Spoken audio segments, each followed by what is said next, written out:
Infertility and endometrial thickening.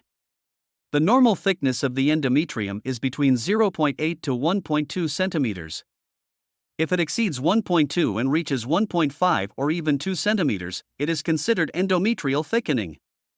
The timing of measurement is also crucial. Measuring the endometrium 1 week after ovulation is important.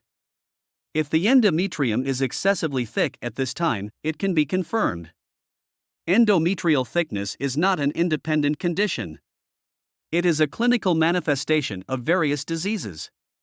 Conditions such as polycystic ovary syndrome, perimenopause, and puberty-related bleeding, as well as endometrial polyps, can cause endometrial thickening. It is crucial to diagnose the underlying cause of endometrial thickening before treatment. Diagnostic curettage or hysteroscopic endometrial resection should not be performed hastily, as it may lead to extreme outcomes such as thinning or adhesions of the endometrium. Once endometrial adhesions form, treatment becomes very challenging. Endometrial thickening itself is a clinical manifestation. It is not a disease. Treating the underlying condition will naturally resolve it. Therefore, diagnostic curettage or resection should not be performed without careful consideration. Treatment should target the root cause.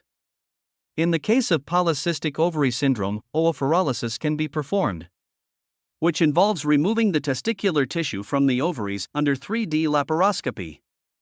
After the procedure, the endometrium becomes normal, menstrual cycles become regular, and fertility improves. If it is due to hormone imbalance in perimenopause, the principle of supplementation based on deficiency should be followed. Supplementing with estrogen if there is an estrogen deficiency, progestin if there is a progesterone deficiency, and androgen if there is a testosterone deficiency. The treatment varies.